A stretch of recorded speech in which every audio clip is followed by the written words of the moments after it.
अस्सलाम वालेकुम जी। आज हम जिस बारे में बात करेंगे वो है मुख्तलिफ़ उलमाए कराम का पॉइंट ऑफ व्यू कि कुरान को जो है वो डायरेक्ट नहीं पढ़ना चाहिए क्योंकि इससे इंसान गुमराह हो जाता है। लेकिन अगर आप थोड़ा सा गौर करें तो आपको पता चलेगा कि आपने आज तक ख़ास तौर पर जो पाकिस्तान में लोग रहते हैं, उन्होंने कभी डायरेक्टली कुरान को पढ़ा ही नहीं है।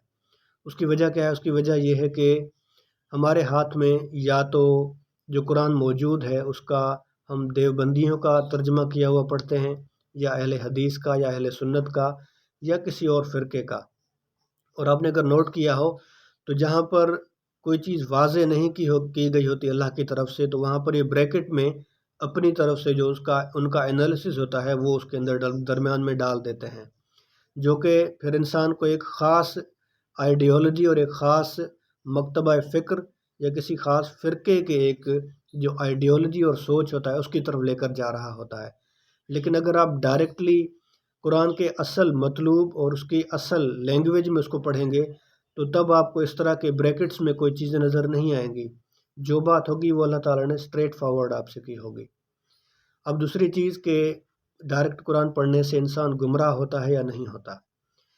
देखिए, उसका एक सिंपल सा जवाब ये है कि अल्लाह ने इस किताब को हिदायत के लिए भेजा है, और इस किताब से सिर्फ़ वही लोग गुमराह हो सकते हैं जो सिर्फ़ इसको क्रिटिकली इस हिसाब से पढ़ें कि इसमें से गलतियाँ निकाल कर मुसलमानों को किसी तरह से नीचा दिखाने की कोशिश करें, या मुसलमानों के नज़रियात को गलत साबित करने की कोशिश करें, या फिर किसी एक फ़िरके का किसी दूसरे फ़िरके के साथ जब झगड़ा होता है तो वो कुरान की ऐसी आयत लेकर आते हैं जो उनके पहले से किए गए एक आइडियाज़ को या एक रिज़ल्ट को सपोर्ट करते हों। हालांकि ऐसा हकीकत में होता नहीं है।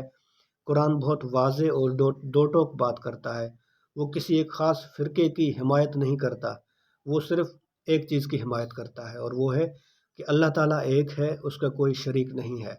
मोहम्मद सल्लल्लाहु अलैहि वसल्लम ही बेहतरीन और वाहिद लीडर हैं जिनकी पैरवी करने के बाद ही कोई उम्मत, कोई शख्स सही रास्ते पर चल भी सकता है और अपनी आखिरी मंजिल जो है आखिरत के दिन उसको पा सकता है। तो आप जितना हो सके आप अरबिक लैंग्वेज सीखें, अल्लाह से हिदायत की दुआ करते रहें, और कोशिश करें कि कुरान को बजाय इसके कि आप किसी फ़िरके की ज़ुबान में पढ़ें, कुरान को अल्लाह की ज़ुबान में पढ़ें। कुरान को आप सल्लल्लाहु अलैहि वसल्लम की जो ज़ुबान है, जो अरबिक लैंग्वेज है, उसमें पढ़ने की कोशिश करें, तो इंशाअल्लाह ताला अल्लाह आपको कभी गुमराह नहीं होने देगा।